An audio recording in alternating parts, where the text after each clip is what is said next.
அல்லேலூயா. யோவான் எழுதின சுவிசேஷம் 20ஆம் அதிகாரம் 29வது வசனத்தை நாம் வாசிக்கும்போது, அதற்கு இயேசு, தோமாவே, நீ என்னை கண்டதினால் விசுவாசித்தாய், காணாதிருந்து விசுவாசிக்கிறவர்கள் பாக்கியவான்கள் என்றார். அல்லேலூயா. தோமா இயேசுவை பார்த்த பிறகு தோமாக்குள்ள ஒரு மாற்றம் உண்டாகிறது. அதே வேளையில 21வது வசனத்தை வாசிக்கும் போது, தோமா அவருக்கு பிரதியுத்தரமாக, என் ஆண்டவரே, என் தேவனே. தோமா சொல்லுகிறார், அதற்கு முன்பதாக 3.5 ஆண்டுகள் தோமா இயேசுவோட இருந்தவர். 5 அப்பம் 2 மீன் அற்புதத்தை பார்த்தவர். 12 வருஷம் பெரும்பாடு உள்ள பெண்ணை சுகமாக்கிய போது அங்கே நடுவே இருந்தவர். 12 வயது தலித்தாகுமி என்று சொல்லும் போது, அந்த சிறு பெண்ணை உயிரோடு எழுப்பும் போது அவர்கள் அங்கு இருந்தவர்கள் அல்லது கேட்டவர்கள். அல்லேலூயா. இப்படி பல அற்புதத்தையும் அதிசயத்தையும் கண்ணார கண்டவர்கள். அல்லேலூயா. இயேசு செய்த அற்புதத்தை கண்டவர்கள், இயேசுவை கண்டவர்கள். அல்லேலூயா. இன்றைக்கு இயேசு யார் என்று சொல்லி நம்ம பார்க்கும் போது, ஆண்டவருடைய கிருபை என்பது வார்த்தை தான் இயேசு. அல்லேலூயா.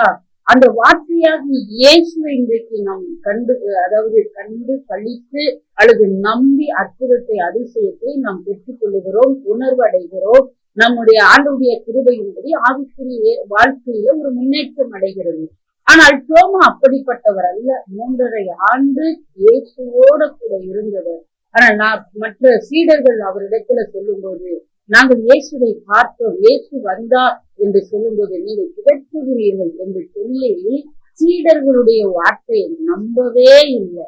அந்த 11 சீடர்கள் சொன்னார், ஏதோ ஒரு வார்த்தை, ஒருவருடைய வார்த்தையை அவர் நம்பியிருக்கலாம். ஒரு சீடத்தை கூப்பிட்டு தனியா கூப்பிட்டு, இப்படி சொல்லி இப்படி பாத்தியா, இயேசு வந்தாரா?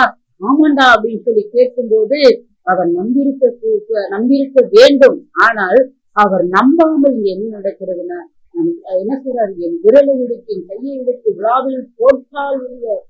அப்ப தோமாவுடைய இருதயத்தை பாருங்கள். அவருடைய இருதயம் கடினமாக இருக்கிறது. 10-11 தான் அவர் இருந்தார். அல்லேலூயா. பிரியமானவர்களே, அப்படி நம்மை வாழ்வதற்கு நம் தேவன் நம்மை அழைக்கவில்லை. நமக்கு சமாதானத்தை கொண்டு வரும்படியாக, சமாதானத்தை கொடுக்கும்படியாக, அல்லது நமக்கு சமாதானத்தை பெற்றுக் கொள்ளும்படியாக தான் தேவன் உங்களை தெரிந்து கொண்டிருக்கிறார். பிள்ளை நிமித்த சமாதானம் இல்லையா?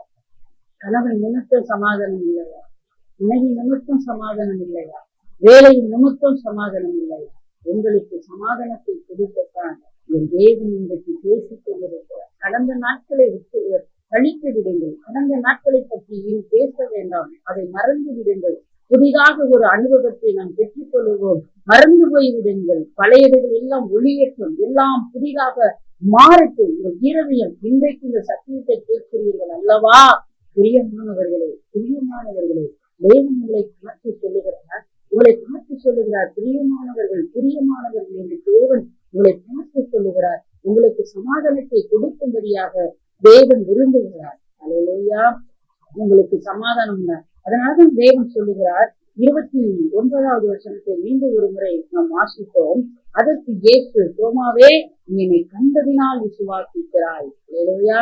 இன்னைக்கு தோமாவை இயேசுவை பார்த்து என்ன செய்யறாருன்னு, நீ என்னை கண்டதினால விசுவாசிக்கிறாப்பா, ஆனா காணாதிருந்தோம். நம்மளை பார்த்து சொல்றாருங்க, உங்களை பார்த்து சொல்றாருங்க, என்னை காணாதிருந்தோம். இயேசுதான் ஜீவனுள்ள தேவன், இயேசுதான் எனக்காக யாவற்றையும் செய்கிறவர், இயேசுதான் வழியும் சத்தியமும் ஜீவனும் என்று சுவிசேஷம் அறிவிக்கப்படும் போது அந்த வார்த்தையை அவர்கள் கேட்கிறார்கள் அல்லவா, ஏற்றுக்கொள்ளுகிறார்கள் அல்லவா, அவர்கள்தாப்பா உண்மையான பாக்கியவான்கள். நீ என்னை கண்டதினால ஆண்டவரே என் தேவன் என்று சொல்லி சொல்லுகிறாய், ஆனால் காணாதிருந்து விசுவாசிக்கிறவர்கள் பாக்கியவான்கள் என்று சொல்லுகிறார். அதனால்தான் பிரியமானவர்களே, 20ஆம் யோவான் எழுதின சுவிசேஷம் 20ஆம் அதிகாரத்துல 19வது வசனத்திலே தேவன் தெளிவாக 19லையும் 26வது வசனத்திலே தேவன் எழுதுகிறார், உங்களுக்கு சமாதானம். இந்த வார்த்தை சொல்லுவது எத்தனை பேர் உங்கள் உள்ளங்களில அல்லது உங்கள் இருதயத்துல சமாதானத்தை பெற்றுக்கொள்வீர்கள் அல்லது பற்றிக்கொள்ள வேண்டும் என்று சொல்லி எத்தனை பேர் விரும்புகிறீர்கள்? அல்லேலூயா. உங்களுக்கு சமாதானத்தை கொடுப்பார். சமாதானம் இல்லாமல் இருக்கிற உங்களுக்கு எப்படி நான் சமாதானத்தை பெற்றுக்கொள்ள வேண்டும் என்று சொன்னார், எப்பொழுதே முழங்கால் பண்ணிவிடுங்கள். அல்லேலூயா. அல்லேலூயா. இப்பொழுதே முழங்கால் படியிருந்தது. என் தேவனாகிய கர்த்தர் உங்களை ஆசீர்வதித்து உங்களுக்கு சமாதானத்தை அளவில்லாமல் அவருக்கு கொடுத்த ஆசீர்வாதம் எல்லாம் அளவே கிடையாதுங்க. இன்னைக்கு நம்ம படிப்புக்கு ஏற்ற சம்பளம், ஏற்றதான் சம்பளம். அல்லேலூயா. நம்ம தகுதிக்கேற்ற சம்பளம். அல்லேலூயா. ஆனால் ஆண்டவருடைய கிருபையின்படி நமக்கு அளவில்லாத தேவன் அளவில்லாத ஆசீர்வாதத்தை கொடுப்பதற்காகவே உங்களை தெரிந்திருக்கிறார். இன்றைக்கு கத்திரிக்காய் கடையில போய் கத்திரிக்காய் வாங்கலாம், ட்ரெஸ் கடையில போய் ட்ரெஸ்ஸை வாங்கலாம், மீன் கடையில போய் மீனை வாங்கலாம். ஆனால் எந்த கடையில் ஆகிலும் சமாதானத்தை விற்கிறார்களா அல்லது சமாதானத்தை இவ்வளவுக்கு விற்கிறோம் என்று சொல்லுகிறார்களா?